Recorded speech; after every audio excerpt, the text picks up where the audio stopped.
Media, electronic media, social media के जितने पत्रकार मित्र आप उपस्थित हैं, मैं आप सबका हार्दिक अभिनंदन और स्वागत करता हूँ। मैं इससे पहले कि मैं मुख्य बिंदु पे आऊँ, मैं एक बार डायस का परिचय कराना चाहूँ। मेरे जस्ट बाईं ओर संस्थान के वाइस प्रेसिडेंट CS पवन चांडक जी हैं, जो नागपुर से ही हैं, विदर्भ के क्षेत्र से।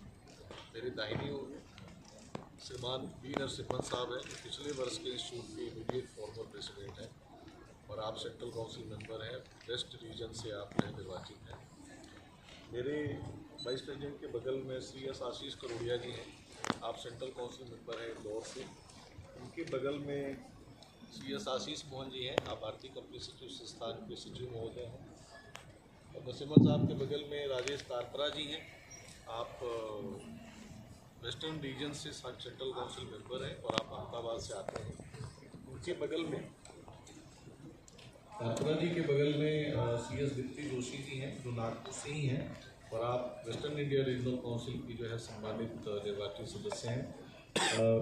मैं मेरे सबसे बाईं ओर से पहले सेकेंड लास्ट श्रीमान CS ऋषिकेश बाग जी हैं, आप वेस्टर्न इंडिया रीजनल काउंसिल के चेयरपर्सन हैं, चेयरमैन हैं, आप पुणे से आते हैं। सबसे बाईं ओर सारा जी हैं, आप नागपुर चैप्टर की चेयरपर्सन हैं। और मेरे सबसे दाईं ओर हर्षल जी, आप सेक्रेटरी हैं चैप्टर के।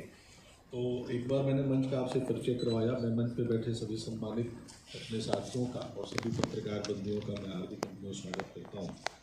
मित्रों, इससे पहले कि जो है हम प्रश्न और उत्तर की चर्चा शुरू करें, भारतीय कंपनी सचिव संस्थान एक वैधानिक संस्था है।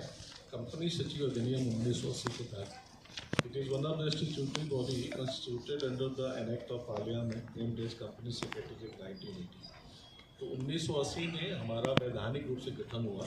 हालांकि हम संस्था के रूप में 1968 में अस्तित्व में आ गए थे, 4 अक्टूबर 1980। उसके बाद GDCS नाम का एक कोर्स होता था, graduate diploma in company secretaryship, और ministry of law justice and company affairs के तहत जो CLB थी, कंपनी लॉ बोर्ड, इसका जो है एग्जामिनेशन कंडक्ट करती थी। लेकिन 1980 में हम फॉर्मल स्टैट्यूटरी बॉडी बन गए, वैधानिक निकाय। और तब से हमारी नोडल जो मिनिस्ट्री है वो मिनिस्ट्री ऑफ कॉर्पोरेट अफेयर्स है। हमारी जो मंत्री हैं निर्मला सीतारमण जी हैं। हमारा राष्ट्रीय मुख्यालय नई दिल्ली के लोधी रोड में है। 4 हमारी रीजनल काउंसिल है, उसमें western India regional council Mumbai में, eastern India regional council Kolkata में, northern India regional council Delhi में और southern India regional council Chennai में अवस्थित है। हमारे 73 चैप्टर हैं। हमने अपने कामों को विभिन्न ज्योग्राफिकल लोकेशन के हिसाब से 73 चैप्टरों में बांट रखा है। उस कॉर्पोरेट गवर्नेंस जो फ्रेमवर्क है देश का व्यावसायिक सुशासन का, उसको मजबूत बनाने में बहुत बड़ा हमारा योगदान है। माननीय प्रधानमंत्री जी हमारे स्थापना दिवस समारोह में 50वीं में 4 अक्टूबर 2017 को नई दिल्ली में पधारे थे और उन्होंने एक बयान दिया जो हमारे लिए आज भी बहुत प्रेरणादायी है और आगे भी प्रेरणा का काम करेगा। उन्होंने कहा था कि देश का जो व्यावसायिक सुशासन का चक्र है वह कंपनी सेक्रेटरी की सलाह पे चलता है।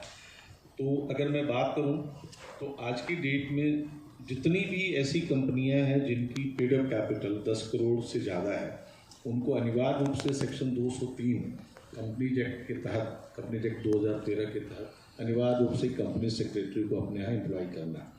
और कंपनी सेक्रेटरी की भूमिका आज की डेट में कंप्लायंस मैनेजर के रूप में, एक एक्सपर्ट के रूप में, एक वैल्यूअर के रूप में, एक इंसॉल्वेंसी प्रोफेशनल के रूप में और एक सेक्रेटरियल ऑडिट के रूप में बहुत मजबूत हुई है। और ये सारी भूमिकाएँ कंपनी एक्ट 2013 से निकल के आ रही हैं, इंसॉल्वेंसी एंड बैंकरप्सी कोड से निकल के आ रही हैं। हमारे जो कंपनी सेक्रेटरी आज की डेट में डायरेक्ट टैक्स में बहुत अच्छी प्रैक्टिस कर रहे हैं, इनडायरेक्ट टैक्स में बहुत अच्छी प्रैक्टिस कर रहे हैं, GST में बहुत अच्छी प्रैक्टिस कर रहे हैं, ट्रेडमार्क, कॉपीराइट एक्ट, पेटेंट में बहुत अच्छी प्रैक्टिस कर रहे हैं। जितने भी ऐसी लॉज हैं देश में जो कंपनियों पे लागू होते हैं और उनमें जितने रजिस्ट्रेशन है ट्रेड और इंडस्ट्री के लिए, उन रजिस्ट्रेशन में हमारे कंपनी सेक्रेटरी बहुत अच्छी कंसल्टेंट के रूप में भूमिका निभा रहा है।